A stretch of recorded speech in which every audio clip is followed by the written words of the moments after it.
Imagine you murder someone and people still find you so unmemorable. You killed someone and they're like, whatever happened to that guy? Welcome to the Hey Idiots podcast. I'm Jessica Michelle Singleton. I'm a stand-up comedian and the chief executive idiot over here. When I'm not rambling directly to you, I'm asking all your prying and sometimes ignorant questions to my guests, who are often experts, sometimes fellow comedian friends, and occasionally absolutely batshit insane people who have somehow tricked me into thinking they're knowledgeable about a topic. This podcast is 50% curiosity, 50% insanity, and 100% hilarious. If you like unfiltered rants, prying conversations about a variety of topics, and enjoy a lot of laughter with your learning, you're in the right place. Welcome home, idiots. Hey, idiots. It's me. I'm back. We're back. We're here. Listen, I'm not going to lie to you. I do have a backlog of episodes that I haven't released with guests. And I'm going to start those again next week on, Tuesday. I'll front load those. And then I want to do more of these. I have been a mess, but I am feeling a big shift. I feel good. I started working out again. I think that's really helping. If you're not working out, start.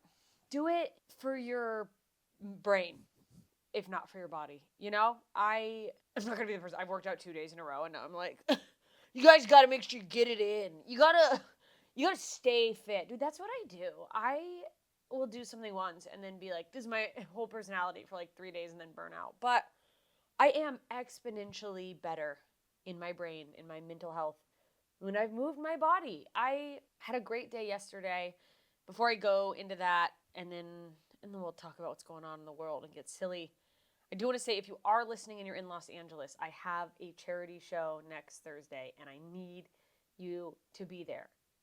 It's going to be fun. I want you there for me, but I need you there to raise money for Stop Soldier Suicide. It's a nonprofit committed to stopping soldier suicide. It's exactly what it sounds like. Our service members, active and veteran, have just a 76, I believe, % higher likelihood of killing themselves, to put it very not lightly.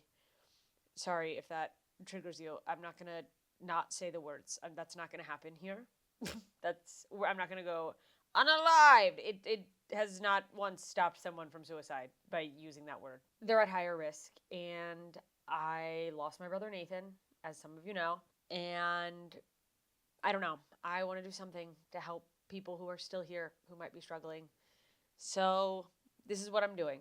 And I don't believe anyone listening to this is so dumb and closed-minded that they would associate me caring about people who are in the military with anything political. I think it's really unfortunate that people will lump caring about the troops as like a partisan thing. I feel like I don't hear it all the time, but I do hear it. Or just the way things have gone lately, it feels like if you have an American flag, people are like, well, what does that mean? And it's like, it's an American flag. What the fuck do you think it means? It's a flag. But all that to say, veterans and service men and women are humans, and I care about humans.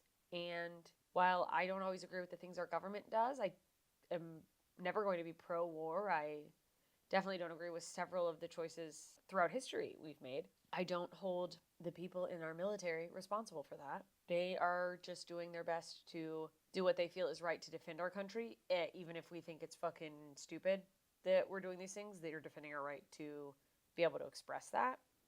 And more importantly, the thing that I think gets left out of conversations like this is that not everyone in the military is like waving a flag from the rooftop, USA, USA. A lot of those people they came from maybe lower socioeconomic classes and really didn't know what to do. They didn't have a direction with their lives, and the military gave them a way to possibly find some and, make some money. The military makes a lot of promises to people, frankly.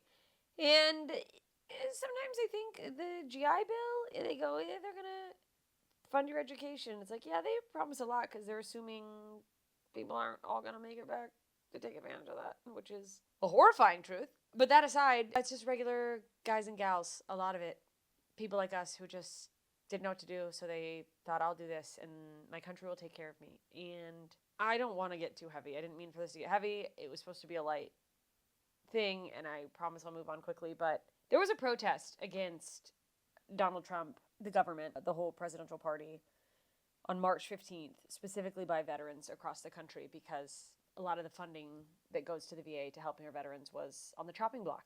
And it is not lost on me that I lost my brother on March 12th before he even had the opportunity to, take part in that or see what the outcome was. And while I firmly believe it is the government's responsibility to take care of veterans, I think it's the government's responsibility to take care of all of its people.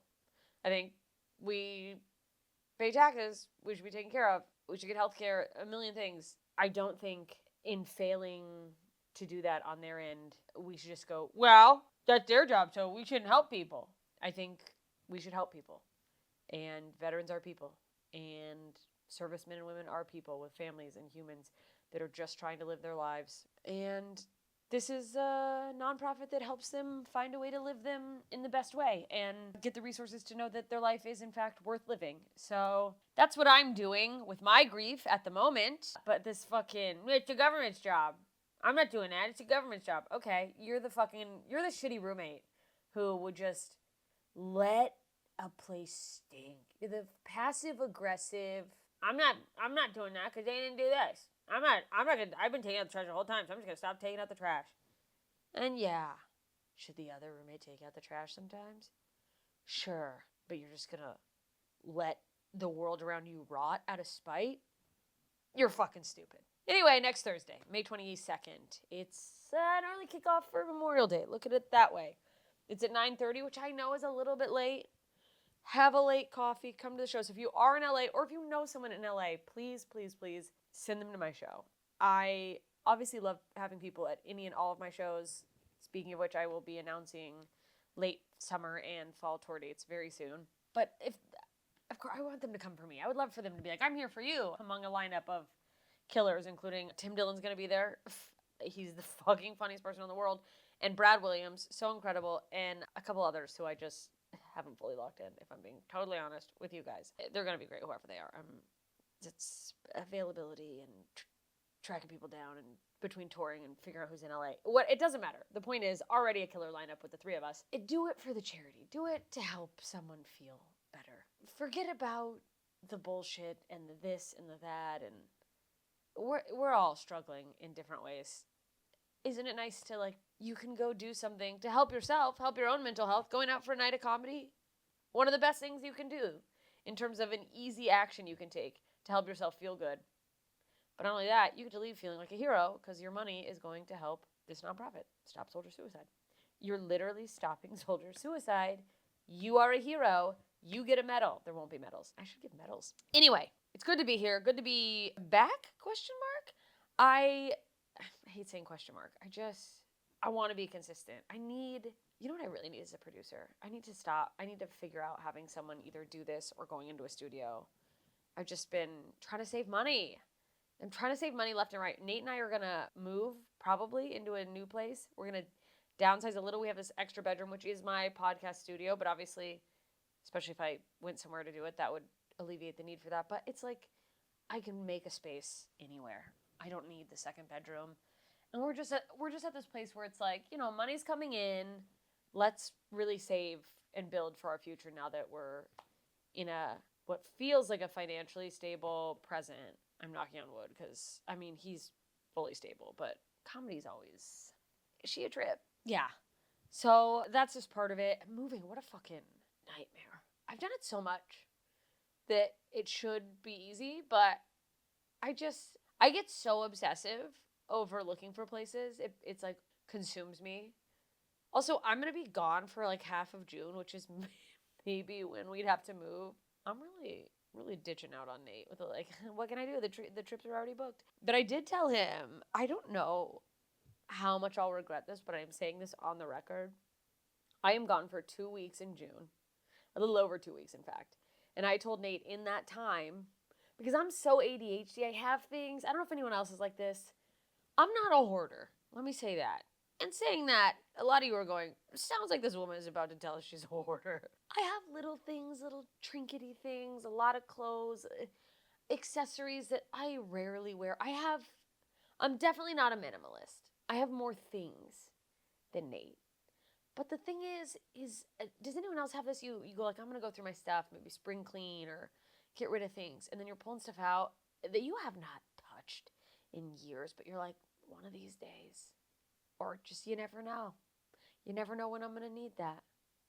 And I'll never need it, but my fear is as soon as I get rid of it, a week later I'll go, you know what I really need? That fucking thing I got rid of. But I did tell him, while I'm gone, if you just got rid of things, I probably wouldn't even be able to tell you. Unless he's getting, I'm not talking about like major furniture or like things I need. But I'm like, if you like got rid of some of the little knickknacks, I'll probably never know. Or in 3 years I'll go, whatever happened to that thing? And you'll just go, I don't know. And at that point he wouldn't know. It's like, I'm looking at, I have 2 Ignorance is Blessed mugs still in wrappers sitting behind the camera that I'm filming this episode on. That's not even the name of the podcast anymore. Why do I still have those mugs? They're not, by the way, and anyone who got them, thank you for supporting. They weren't done well. I was so disappointed. And really, it's my own fault. I'm so all over the place that I rush. I don't do attention to detail. I don't take the time to like get things right in terms of the little things. It really, aside from my material, which even that I could be better about it on, it's like I don't pay attention to the tiny little nuances, and it makes a fucking difference. But I just don't know how. What can I tell you? What can I tell you? I want to talk about a couple things. Let's talk about some idiots in the news that you guys have sent me and I haven't gotten to get yet because I've been crazy.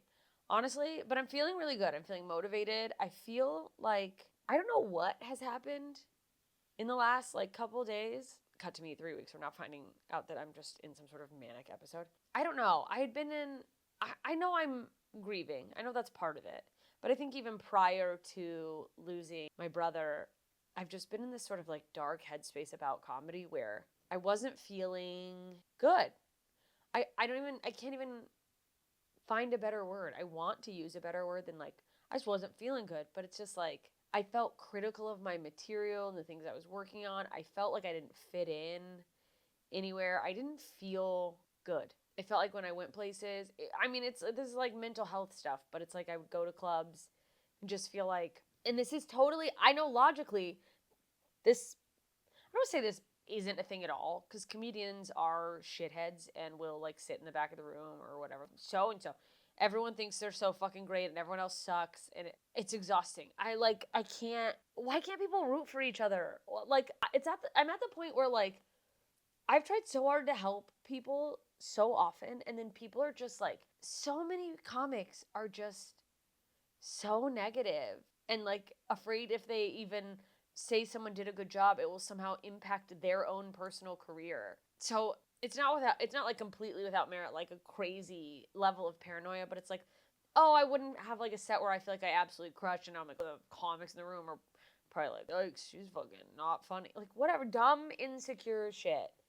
And it was just sort of spiraling. And I think it happens when I'm in LA too long because it's like people doing a million other things. You start comparing yourself to people who are doing stuff you don't even want to do. You're like, yeah, I don't want to EP a game show. Why would I be jealous of that? But you just go, I'm not doing enough. They're doing so much. But all that to say, I don't know. I think Alaska helped. I think just getting out and going home from the place I grew up and seeing my friends, being out in nature, but also getting to do shows where people were so pumped. They were so pumped. All of these shows. It really felt like I was at a new level, which is a mind fuck when you're like in the thick of very complicated grief. And then you go back to the place you came from where you grew up with that person that you're grieving. But then there's these people who are like, oh my God, you're here. Holy shit. And it just gives you this feeling of, obviously that feels good. Obviously it feels good. We all want to be wanted, at least in a small capacity, to have that from an audience as a creator. You're like, oh, this is great. But it is like carried over into this sense of freedom where I go, oh, these people are so on board. I can relax into the thing that I do, into my comedy, into creating, being creative and bringing my comedy to life. And I'm going to say this in case it's helpful to other people, specifically comedians, but I think it could translate to other creative things or maybe even just like a job, but specifically something that's like your skill set you're good at. That is kind of an obvious thing, but it was a light bulb moment for me. Yesterday, I had a great day in terms of doing things that fuel the fire inside of me. And that sounds so fucking cheesy. And I didn't look at my calendar and go, this is really gonna fill up the tank. Ah, good wholesome day of good comedic work to do. But first of all, I did hot yoga in the morning. Hey, basic bitch, let's go, girl. Working out, calling back to it. I recorded an episode of a podcast with a really cool tarot reader, and that'll be coming out soon in a few weeks. Moki, she was really cool. Stop being such a prude. It is not evil. Anyway, Moki, I don't even know if you guys can hear that. I'm getting upset at her. Just so sad. I did a voiceover audition for a really cool new series. I filmed an episode of a cool new series that's being created. I did a show. I think I even did something else in between that was comedy related. And I went and had a super fun set at the Kookaburra Lounge. If you come to LA and you're looking for a cool spot to go to, it's a comedy club. They also do music nights. It's such a cool vibe. It's right on Hollywood and Highland, which that area itself is a fucking clusterfuck. It's like tourist explosion. But it's tucked away in this building called Ovation. It's just like a big mall situation on the corner, but it's like tucked away on the 4th floor in a back corner. It's so swanky. It's such a good room for comedy and music. And I just was present, and it's a club where I love the owner, Katie Kazorla. She's a comedian, a friend, and so she runs the club, but she knows what it's like to be a comic. And I don't know if it's that. I can't tell you. It's just like a je ne sais quoi type of thing, but I feel so comfortable there, which isn't always the case in LA. And I don't think that's just LA for people. So what I want to say is, it's easy to get in situations where, especially if you're trying to grow your outlet, your creative outlet, trying to make that your job is, of course, it's your passion. It makes sense, but also can come with so much strife and can really be difficult and, in some ways, at times negatively impact your relationship with your creative outlet. I have found myself in situations over the past few years where I didn't feel safe performing. And I don't mean physically. I don't mean like in this corny, like, women aren't safe. I don't even want to call that corny, but like in this like Twitter super victim way. I mean, like, it didn't feel like, it felt like I was like on a chopping block or like constantly being tested, which is a thing that happens especially in LA because there's industry everywhere. There is this little like thing inside of you that can make you go, anyone could be in the crowd, or like a big comic could see me and whatever, or like the booker's in the room or whatever. But I've just like felt this ongoing thing of like that you get when you do, like a lot of people get when they take finals, where it's just this fucking pressure. And instead of like, pressure is not a great place to create from.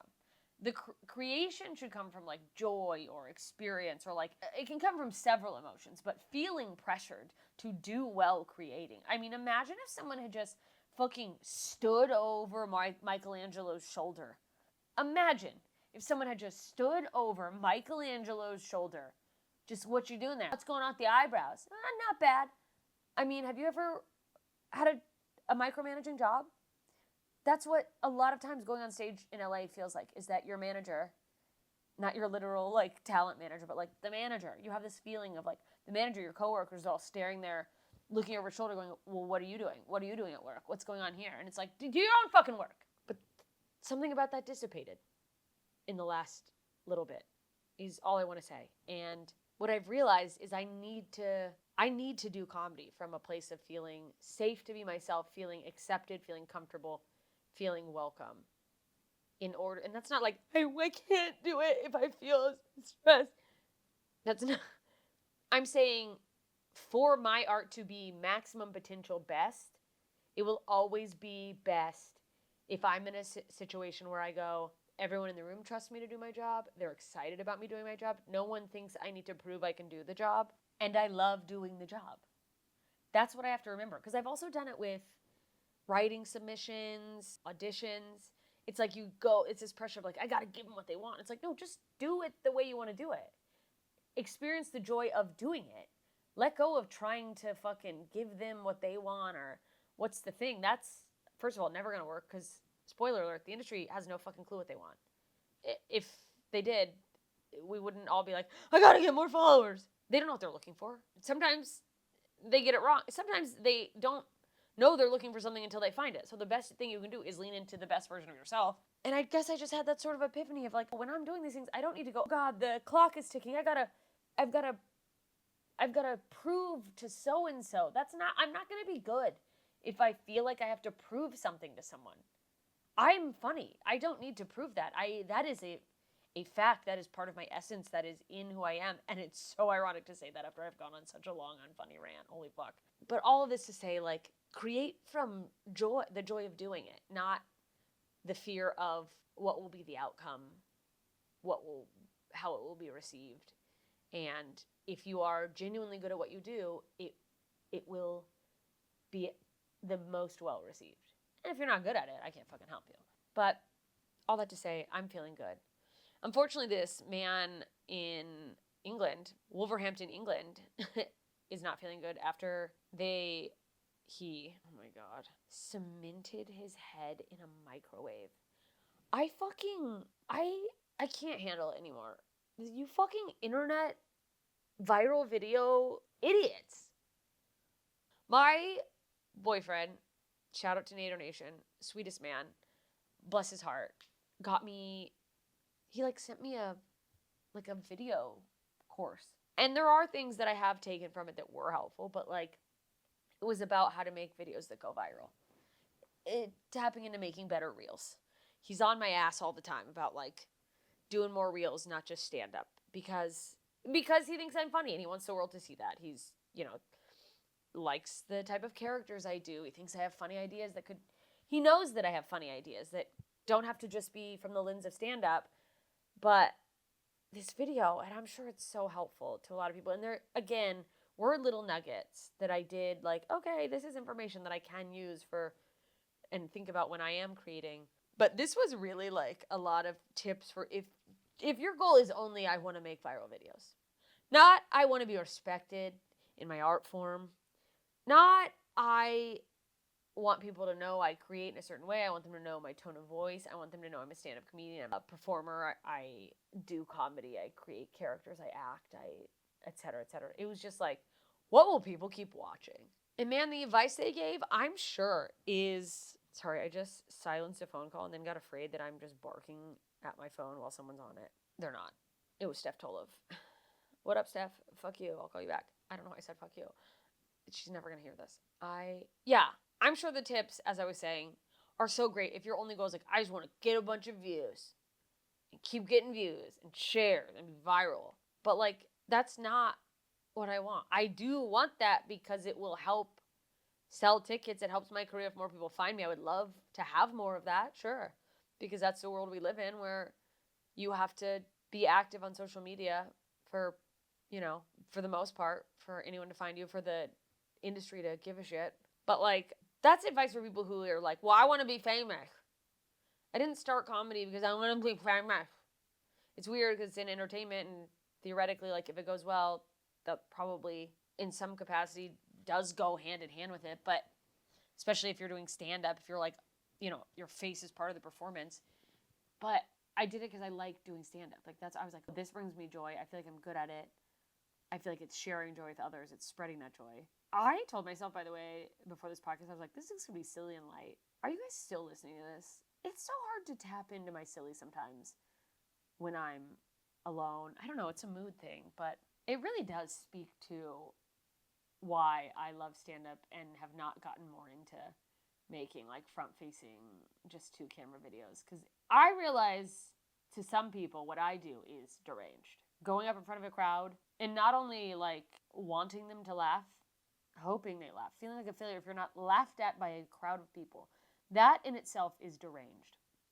Nothing feels crazier to me than talking into a camera alone, doing a character alone, like with no, I don't know, I need like the energy of another person. I honest to God, feel like if I had someone in here, even if I wasn't actually talking to them, it would be easier for me to be silly. Because it's like, I don't know what it is. I don't know what it is. It's something though. It has to be something. Otherwise, I wouldn't need stand-up. I could just monologue in my room all day and post videos of that and feel totally satisfied. So there is definitely something with like the energetic exchange when you're being silly. It's like it fires up somebody else's soul too. But I have gotten so far down the rabbit hole with this. I don't even know what the fuck I was telling you guys. But this dude got his head stuck in a fucking microwave. Firefighters said they were not impressed. He had to get like an air tube, stuck an air tube up there because he was trapped. I mean, for 90 minutes before the firefighters got there. 90 minutes with your head in a fucking cement block in a microwave. And the worst is, because this is now a news story, that probably went fucking viral. And now he's gonna just keep doing shit like this. Now he has a cool story to be like, dude, Phil, and be like, look how many followers I got. We live in idiocracy. I hope this man just passes away in his sleep. I hope he went to bed and drifted away, and in solidarity, everyone just stops making their YouTube videos. All of his friends go, we have to end it for him. This went too far. I can't fucking... It's so hard. I want to love everyone and be like love and light. I really do. I want to just go, everyone's on a journey and they're doing their best. And then stuff like this comes on my radar, and I don't want to victim blame, but it's my fault. I ask you guys to post these stories for me in the Idiots Facebook group, and I want you to keep doing it. But I go, we're all doing our best, and I can get sometimes I can feel like I'm just vibrating on a good wavelength where it's like, you know what, I don't agree with that person, but I see where they're coming from. I understand why they got there because of their life perspective, and I think we can find common ground and love each other in a microwave. You cemented your head in a fucking microwave. By the way, next story, in Australia, a man got mauled by a crocodile after jumping in a river because he was on a date with a girl and he was drunk and made a joke about how crocodiles are more likely to eat or attack a tourist or backpacker than Australians. He 18? Or does it? 18-year-old Lee DePaul. First of all, last name, Paauw. No idea if I'm saying that right. And he's like, they don't harm Australians, just backpackers. And then he's on maybe a first date with a woman, jumps in a river and gets attacked by a crocodile. He managed to get away, saved himself by punching the croc in the snout and scratching at its eye before he could drag him underwater, according to the reports. But he had 2 broken bones, gouges, his left arm was broken. Apparently this happened after 10 cups of boxed wine, which, according to this article, Aussie slang for boxed wine is goon. I don't know if anyone can verify that. That's fucking wild. Just way to try to make something that's for sad divorcees young and fun. Sipping on some goon. I'm sure that's not how they would say it in Australia. But, dude, if I had 10 glasses of boxed wine, I'm not getting hyped up to fight a crocodile. Maybe I'll float around in a river, but I'd be dead so fast. Dude, I'm laying on a lawn and going to bed. I'm not making it to 10 cups. 10 cups? 10 cups of wine is fucking crazy. I feel like people are such alcoholics that, they don't have a concept of, I don't know, he's 18. That's just fucking 18-year-olds being 18. And also, those were his words. Yeah, we had about 10 cups of this wine. He probably had 3. But he's like, well, I'm going to be in the news. I gotta fucking up the game. Can't sound like a pussy to all the boys. But here's the worst part. Well, there's several worst parts. Actually, I'm now realizing he told British backpacker Sophie Patterson. Okay, so I don't know. Actually, I don't know that they were on a date. He's 18. Here's what's weird. He's 18. She's 24.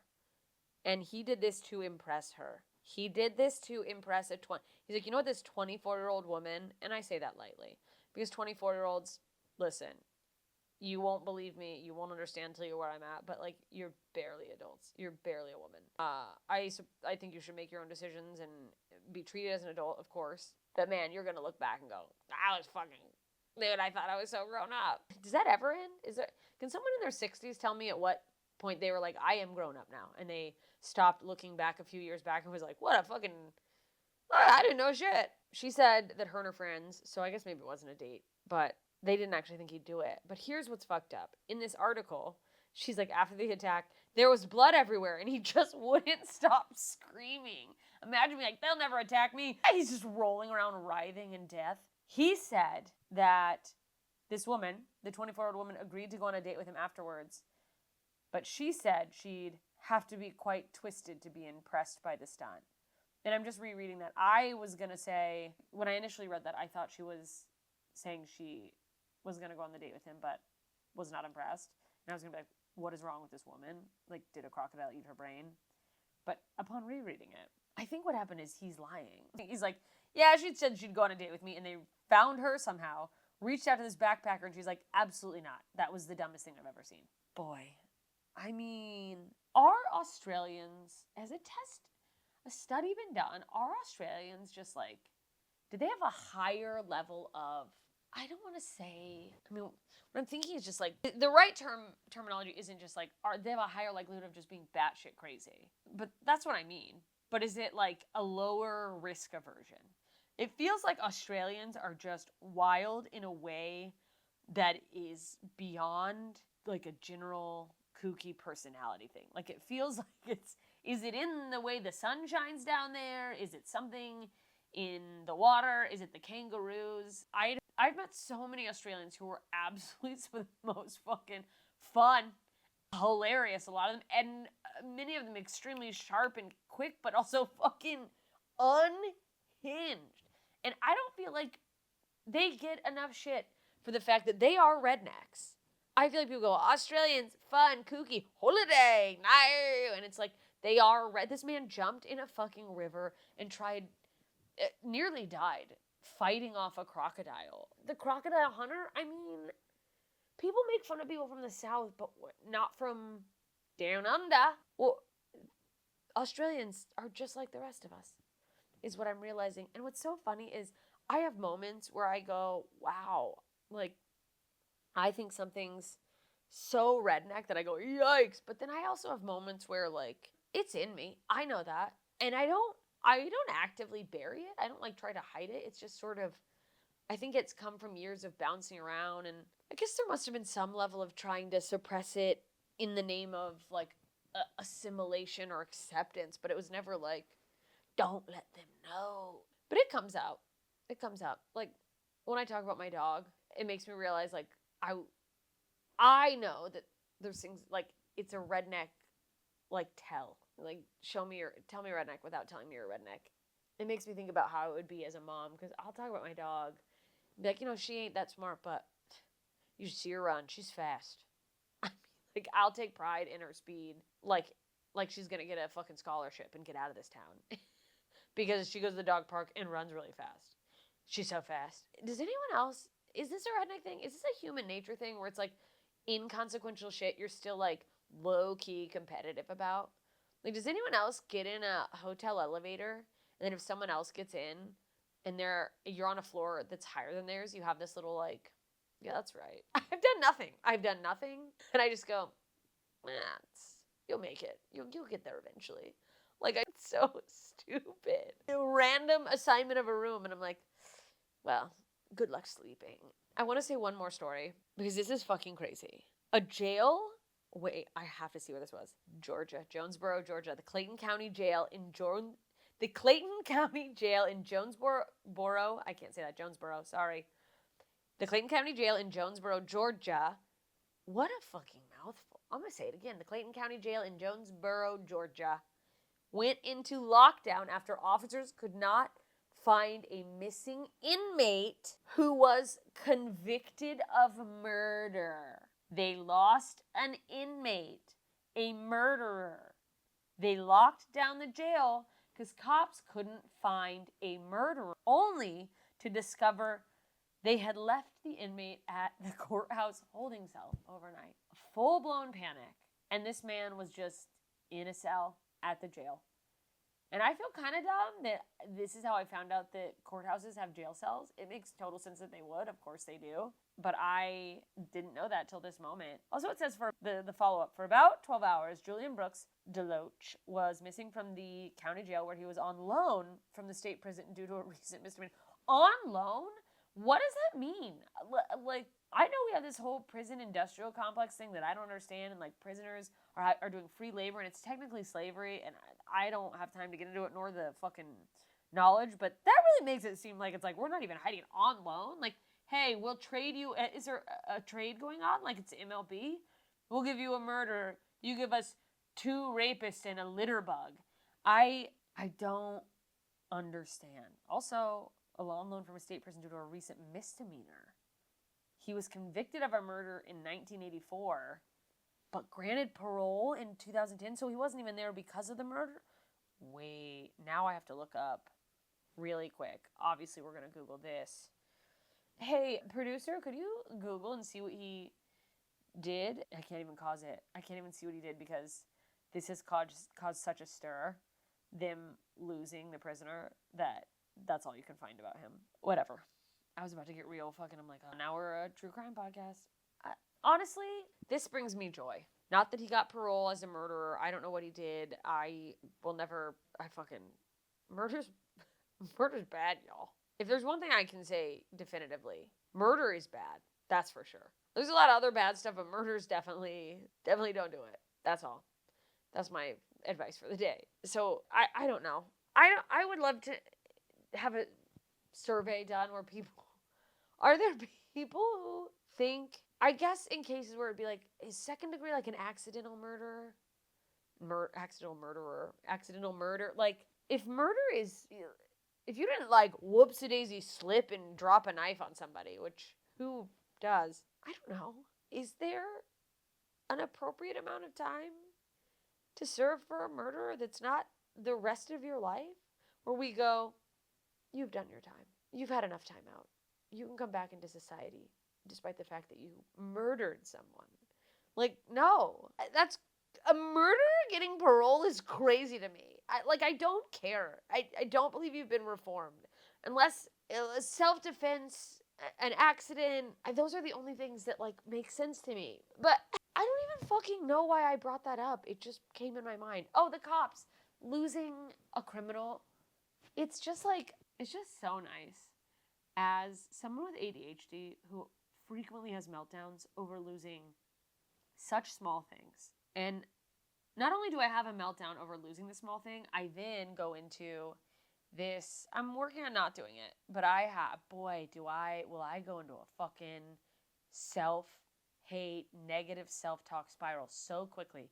I can't find my keys. It's never just like, oh, where did I leave them? Whoops-a-daisy. It's like, you fucking idiot. You're a moron. You lose everything. You're worthless. Like, just onslaught of self-hate, self-criticism. And I think this is gonna help me. I'm losing a marker. Like, I'm freaking out.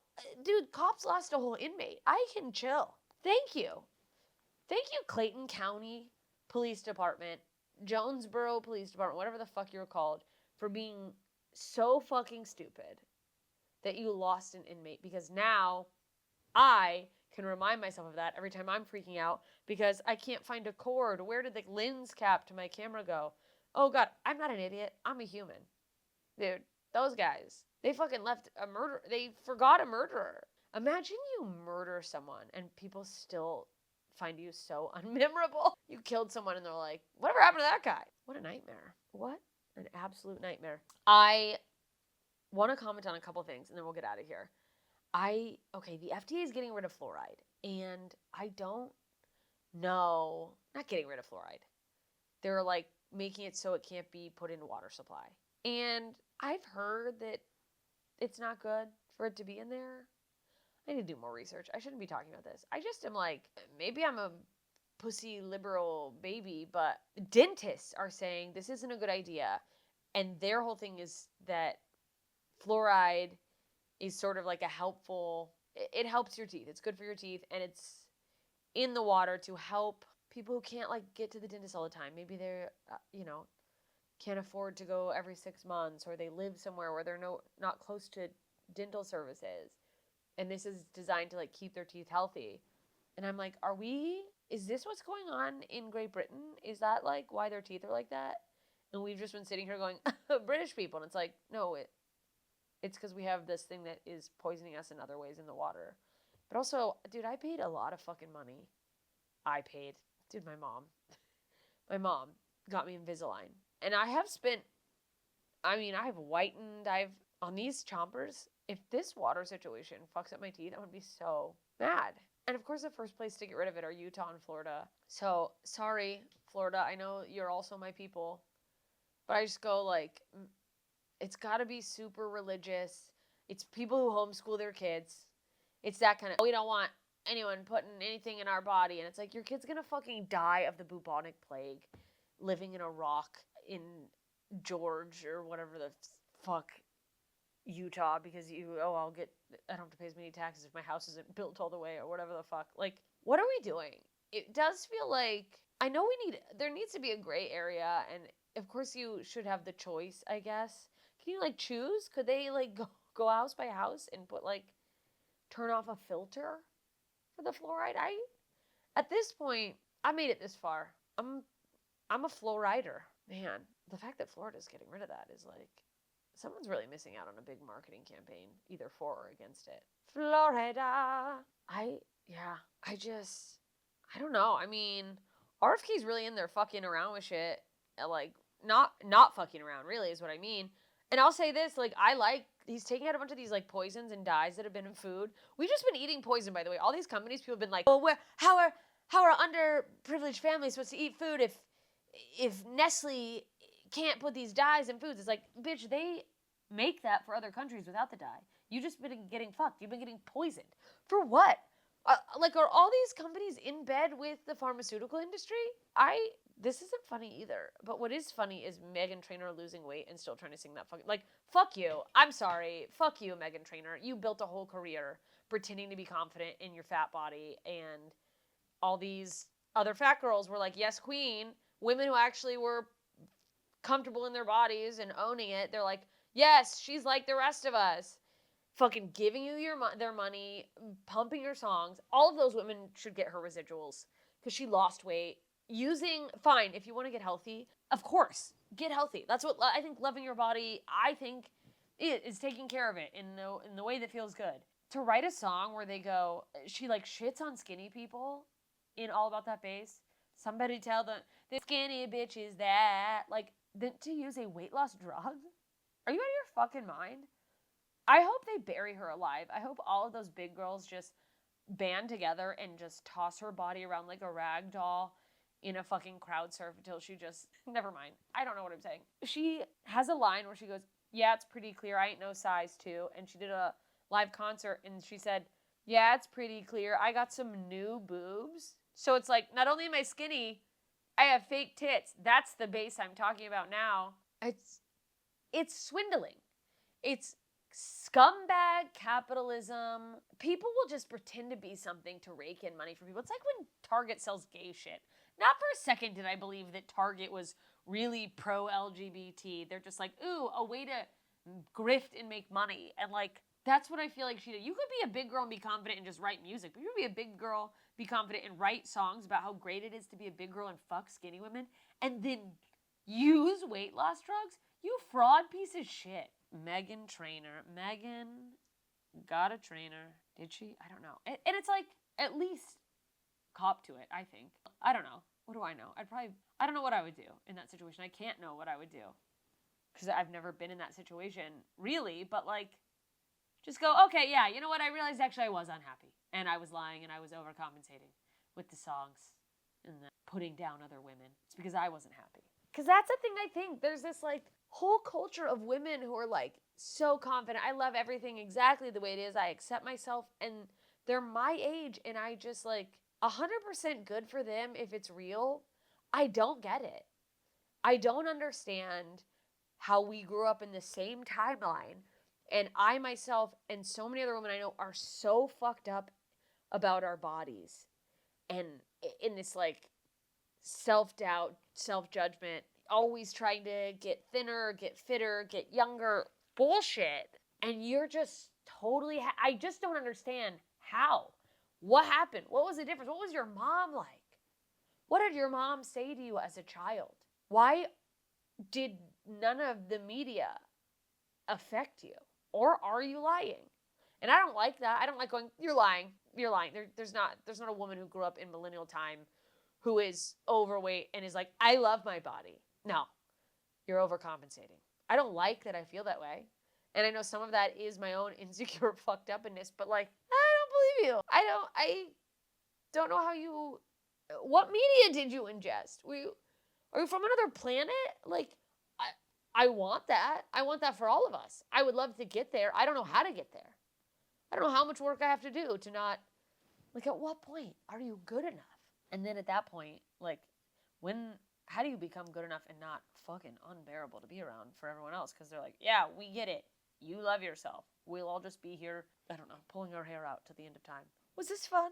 Was this fun for everyone? I saw the funniest reel, which I can't believe I'm saying. It was just a woman who was drunk driving into her friend's driveway in a golf cart and then accidentally crashing into her friend's house. But I don't know. I need more of that. I need more silly, light things in my feed in my life because I don't know. I like it. It brings me joy. So if you see those, you can also put those in the Idiot Facebook group. How about that? And maybe I'll share them here. Listen, I don't know what this was. Was it funny? Was it crazy? It was something. It was something. Listen, can't emphasize enough. If you haven't already watched my special, please, please, please go watch it. That is funny. That's all jokes, all silly, top to bottom. It's called Hi Y'all, punchup.live/JMS. It's linked in the show notes, wherever you're listening to this. And it helps me out immensely. It helps me know where you are.